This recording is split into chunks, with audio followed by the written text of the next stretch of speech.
Hello and welcome to sim.bc, and we have to kick this off rather quickly, I'm afraid. Oh, let's see, now I can see myself.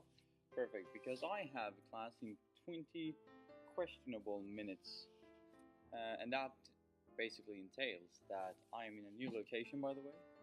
Woo, yet another classroom, knocked over the bottle, my water bottle, and yet another beautiful location, if I say so myself. Oh, yeah, why not? Continue the streak of luck. Am I right? So today, my mate is finally going to move. I think the preliminary plan is that he's going to move tonight, actually, or after the class. And we have French class today. We have homework in it. Have I done the homework? Yes, as far as I know. Was it clear what to do? No, it was not. Did I do it on a correct piece of paper, so to say? Because he wants it on an A4 paper. I think I've said it already, but I did it on A5s. So now I'm going to compile last week's homework and rewrite it down on an A4 page as well. So it's going to be all good. It's going to be all great. So basically, yesterday we had we had a presentation. Did it go well? Oh, the lighting is just all over the place, depending on where I am, isn't it? Yeah. Well, anyway, we'll just have to live with that, unfortunately. Yesterday we had a presentation, and me and my mate we volunteered to go up and actually present in front of the class. And there were one guy, poor dude, he really didn't want to go up there, and we were like, we want to go, we want to have it done today because this teacher, as I said, the brilliant teacher, puts one class, like one group every time, or two groups. He's like divided the class into different groups, and then those groups are divided into two main groups. Let's say you with me, you with me. So it's like five groups per group. Yeah, not complicated at all. Anyway, so basically it takes two groups every time, and we volunteered because this was the first time, and his computer didn't work, and so on and so forth. So we volunteered, and then there was this guy in our group who was sitting back, like behind us, and he was we were like, yes, we can volunteer. And the teacher was like, perfect, good that someone takes the initiative. And we were like, it's going to be all great, it's going to be all good. So I talked about, I talked about my part, even though the teacher questioned my figures and my numbers because he remembered them wrong. How do I know that he did that? Well, because the next group after us, they rehearsed what we had said, and they had their own PowerPoint, and they had the same figures as us.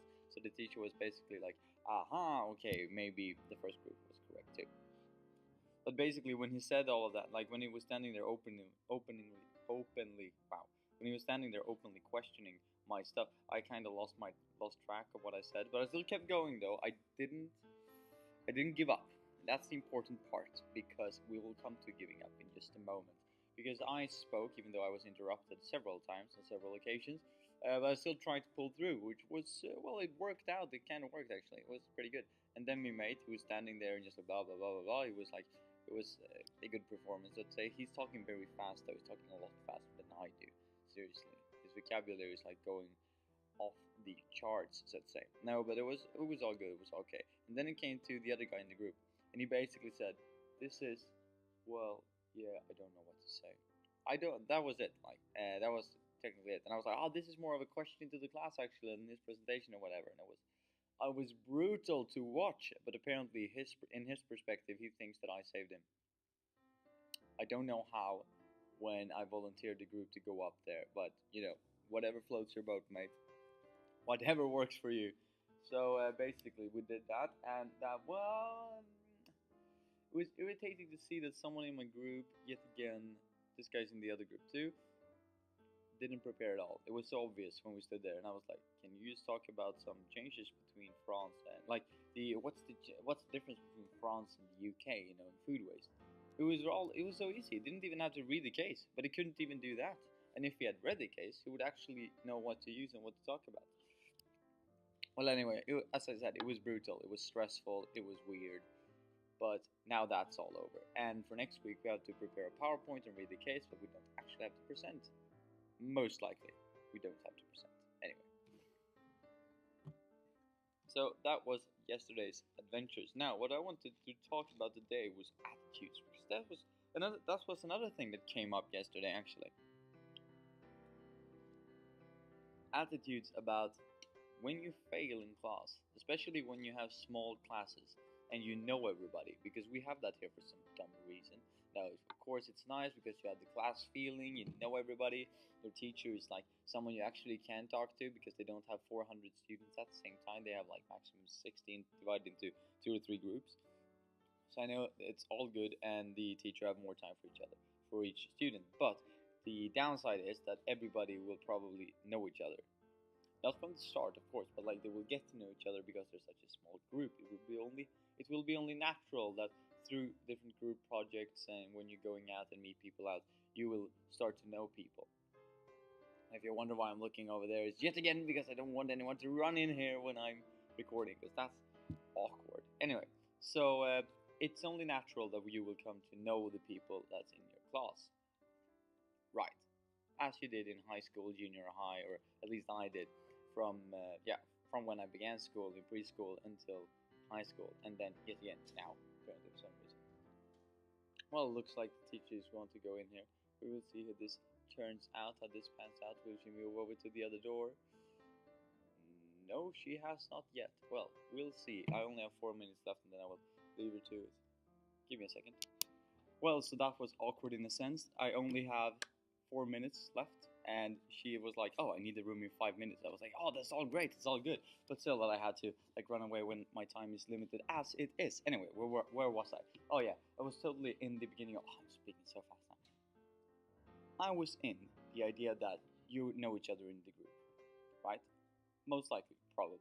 So that also means that when someone does something wrong, everybody think it's funny because, oh, my friend did something wrong.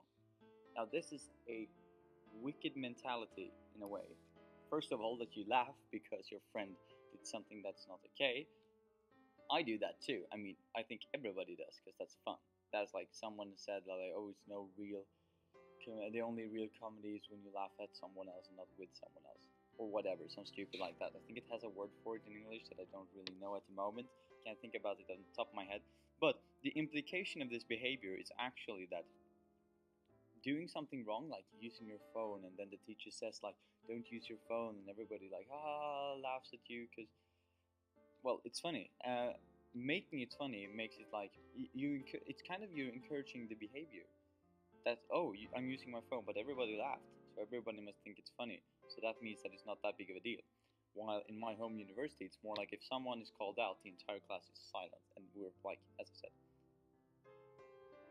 well, that's weird. Anyway, we're like 400 or 600 people sometimes, and people are just looking at way like towards that person, and that person tries to make itself as small as possible so no one can notice him or her, and that's brutal for real. That's like truly savage. It's bloody irritating when it happens when you get called out in a context like that. But here it's more like, oh, you get called out, please don't do it again. Everybody laughs, it's all good, and then they do it again. The teacher doesn't call them out, and it's just like, apparently it was no problem using my phone. You know what? You know what I mean? Because this is something that I rarely see in my home university. As I said, many people are on their phone, of course, but not as many people are talking, and that's the big thing here. Since we're such a small class and the teacher doesn't have a microphone, it's hard to hear the teacher as it is. Not hard, but like if someone talks behind you or around you, you will excuse me, you will probably need to focus a bit more to actually understand and hear the teacher.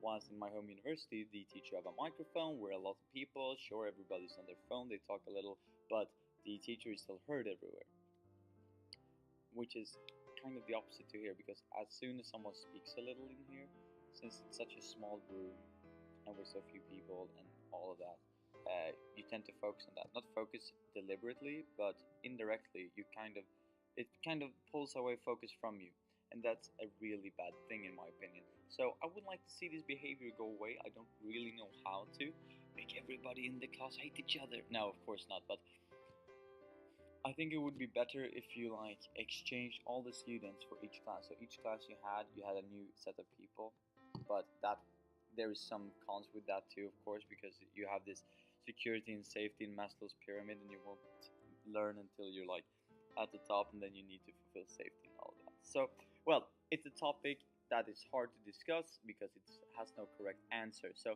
I would love to see your thoughts in the comments about this subject, and Yeah, well, until next time, guys, because now I only have 10 minutes and I have to copy down my homework that I did last week on a piece of paper. So unfortunately, I kind of have to run. Yeah. So goodbye, guys, and see you tomorrow when I'm hopefully all alone in my apartment for the first time in like, yeah, how long has this series been going for? Like 40 days? Bye.